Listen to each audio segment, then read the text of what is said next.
got the word king in it, well, you've got some pretty big expectations to live up to. And Suzuki's King Quad 750 AXI with power steering does a pretty good job of it. But to show you how it does it, first, we have to look underneath the plastic. To start with the backbone, the chassis of the King Quad is a super rigid, high tensile strength steel frame that provides a stable base to the four-wheel independent suspension. It's got 7.7 inches of travel in the back with 5-way preload adjustable shocks. Then out front, there's an inch less travel at 6.7, but again, it's got 5 preload settings on the shocks.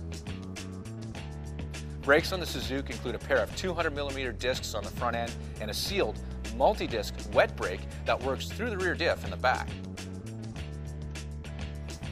The heart of this quad is a big single cylinder displacing 722 cc's.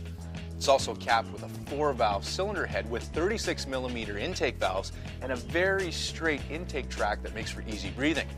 And because it's a big single, this thing's got tons of torque. The cylinder of the engine is also laid down at 48 degrees to allow a lower seat height and center of gravity. Other detail touches include dual balance shafts and Suzuki's electronic fuel injection. Both these factors improve rider comfort and ease.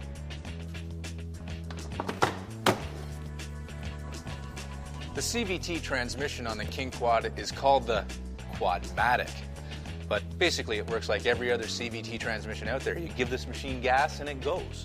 One thing I do like about the system though is the shifter, which is really easy to use and very positive feeling. The only problem is there's no park in the transmission, and I think this thing could probably use it. I miss my park. It's been a long time since I went parking. Actually, that was high school, but totally different subject matter. Good times. This particular version of the King Quad also has the power steering option. That's becoming very popular in these Uber class ATVs. And it works good too, but it doesn't do you any good sitting around inside a shop like this one. So now it's time to do my favorite part of testing an ATV. And that's the ride part. Out here, it all comes together, starting with the seating position. Now on these King Quads with power steering, Suzuki has raised the handlebar position up just a little bit to help improve ergonomics. Now this is good news for you taller riders, but for me, it makes me feel like I'm sitting down inside the ATV just a little bit more. In addition, the higher bars gives you a little bit more leverage to pull up for a power wheelie out of a corner. And with the torque of the big single, it's pretty easy to do. Fun too. Overall, the King Quad handles the terrain without any major weirdness. Power steering adds a huge measure of rider confidence. One of the big benefits of power steering is how it cuts down on rider fatigue because you're not fighting the bars all day long. But for me, what I like about power steering is the damping effect it provides to prevent kickback in the bars for those times when your front tire hits an unexpected rock or something. It also seems to settle the front end a bit compared to non-power steering King Quads I've ridden. I think it compensates for a possible chassis setup issue that makes the front wheels suddenly snap to their stops while cornering, especially while under braking or in rough terrain.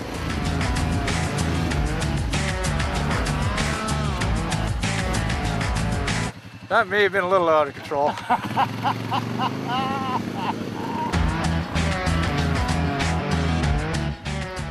With power steering, this trait is almost completely eliminated. Almost. Speaking of power assist, the power generated out of the big single can be described as more than pleasing. It doesn't hit too hard out of the hole like a twin would do, but instead pulls hard through the mid-range. Then, when it's time to haul this beast down from speed, the split system of 200mm discs up front and the wet setup out back do it easily. Brake feel and modulation is also very controllable.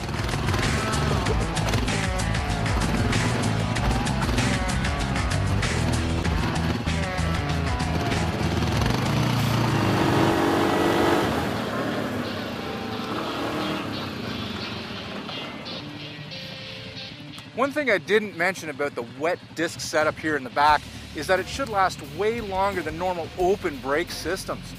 Plus, in the wintertime, they're not as susceptible to ice buildup or mud and water in the summer months. And this means that you're going to have way more confidence in your brake system knowing that it's going to be there for you for those times when you really need to slow down. The King Quad family also extends beyond this 750 as well, to include rides like this 500cc version dressed up in Realtree camo. Now the only real difference between these two is the engine size. All the other good stuff is included, even the power steering. But other King Quad models have major chassis and powertrain differences, so when shopping, pay close attention to the details. Not all Kings are created equal. Now you might not be able to tell from there, but inside this helmet I got a smile that goes from here all the way to here, riding this Suzuki King Quad 750 AXI. But I don't want to talk about this anymore. If you guys want more specs, keep checking out the website. Right now, I want to ride, so see ya!